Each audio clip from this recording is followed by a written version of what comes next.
Hello everybody, and this is a continuation of my Pokemon theory that Necrozma is a parasitic Pokemon. Please enjoy.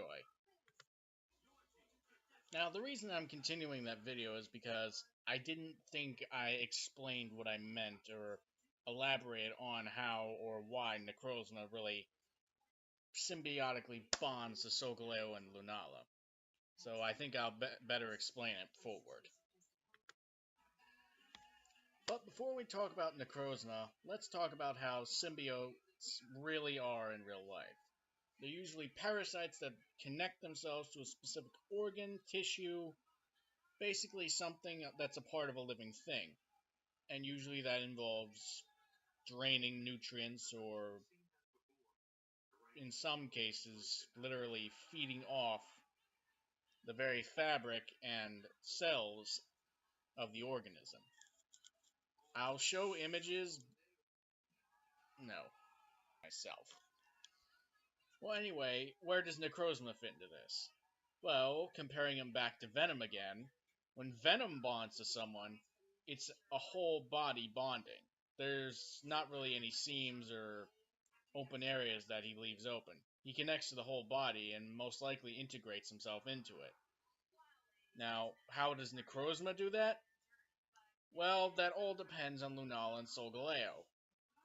I mentioned before that it's possible that if Necrozma is not unique and there's multiples, like Solgaleo Lunala, that it would instinctively know how to bond to these two Pokemon. So, back to the bonding.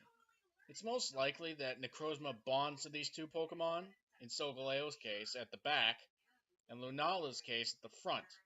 My best guess that's where their skin is at their thinnest, which makes it easier for Necrozma to possess and inevitably take over. Now, on the topic of whether Necrozma is dominant, like he's the one in the driver's seat, I don't know, to be honest, because as of the anime and the games, well, more or less the anime, these two Pokemon haven't shown much uniqueness in their personality to really make that call. But, moving back to the topic of what Solgaleo and Lunala get out of the bond, I think it's most likely a sense of euphoria or some kind of high for the Pokemon. At least that's in my own opinion. I don't really know because personally I've never been possessed by a living crystalline parasite Pokemon that feeds off my energy and uses me to steal the light source of my home dimension's whatever. But I digress.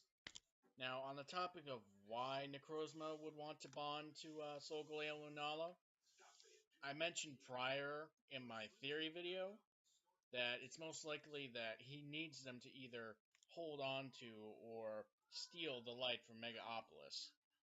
Why that is most likely Lunala and Solgaleo. They're literal representations of celestial bodies that are known to be illuminated. So, in the what I'm going to call Pokemon Prime universe, they're just representations of the sun and moon. But in the Ultra universe, they have the potential, when bonded to Necrozma, to contain or absorb light. And in Megaopolis' case, that's their only source of light. Another reason could be that Necrozma bonds to them to travel in between the Ultraverse and the Prime universe. Because, as stated, only Lunala and Solgaleo are capable of doing that. Unless you count Palkia, although no one really seems to notice him anymore when it comes to space-time anomalies. So anyway, he bonds to them and comes to the Prime Universe, most likely to get resources that wouldn't be accessible to him in the Ultra Universe, and travels back, because he can only probably survive in the Ultra Universe if not bonded to Lunala and Solgaleo. So anyway, that's Necrozma dissected just a little bit more. I know most of you may be new to my channel, but I'm also a video gamer. I post tons of videos on video games, and I've done a couple everything wrong with videos as well. If you like, here's some videos you can watch, including the previous video about is Necrozma a parasitic Pokemon. Well, anyway, thank you all for watching. I hope you enjoyed. Smash like, hit subscribe. I will see you all next time with the more Pokemon theories and thoughts. Bye-bye.